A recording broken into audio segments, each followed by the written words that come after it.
Perhaps you've never heard of the hormone called vasopressin. Basically, this is a bonding hormone, and it gets released when two people come together and kind of solve something together or achieve something together.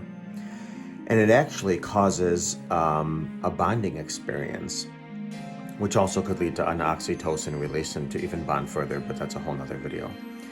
So basically, when you have somebody that's caught up in an affair, think about it. There's secrets.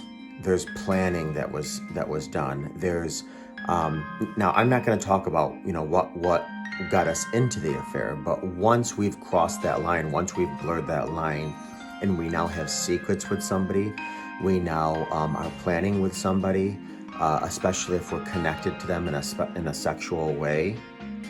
These vasopressins get released, and our mind literally attaches to the thought that this person is special or I need this person.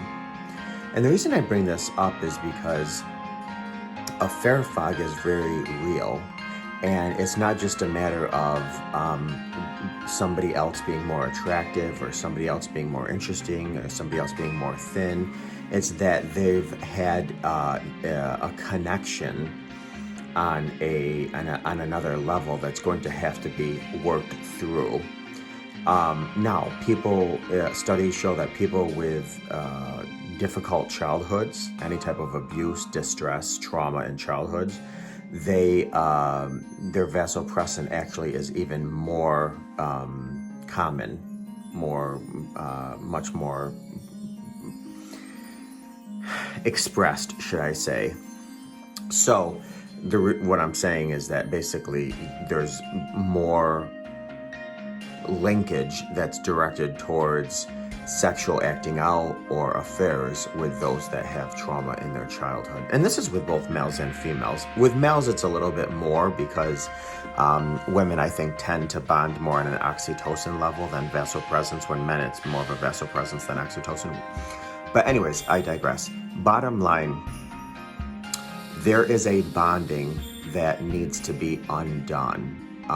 So I want, if you're watching this and you're the one that stepped out, I want you to understand that when you connect with somebody, whether through plans or secrecy or an affair or even casual sex, that release of, yes, we did something together, it's like a mental high five, and there's a connection there.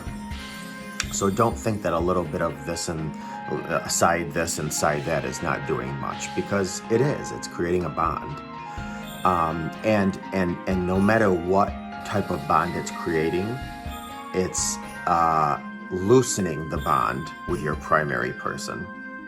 And if you're watching this and you're on the other side of the betrayal, just know that there is a lot going on here.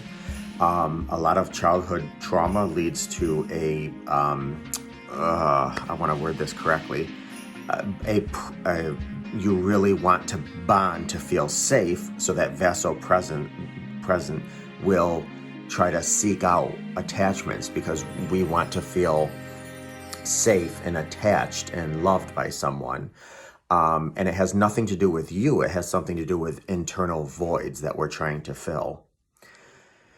Then affair fog kicks in. So, is healing from this possible? Oh my Lord, yes. Oh my Lord, every day. No, but I just need you to understand the seriousness, the complexity of this, because it's not as easy as, somebody wanted their cake and ate it too, or somebody just wanted, this or that.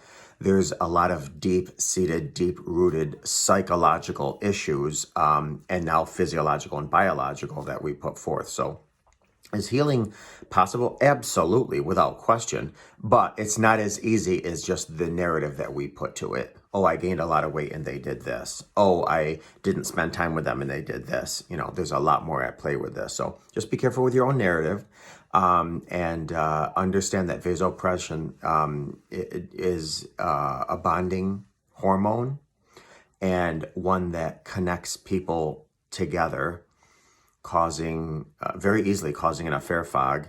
And the longer and more often we achieve something together with someone, the more arms we wrap around that person. So that's why the longer an affair, the deeper the vasopressin manifests. But we can come out of this affair fog, and we can certainly connect with our partner. It just takes little work. So just wanted to give you that little bit of knowledge to understand that there's a lot of complexities here. A lot of complexities. Childhood trauma plays a big role in this. Distress, betrayal, abuse.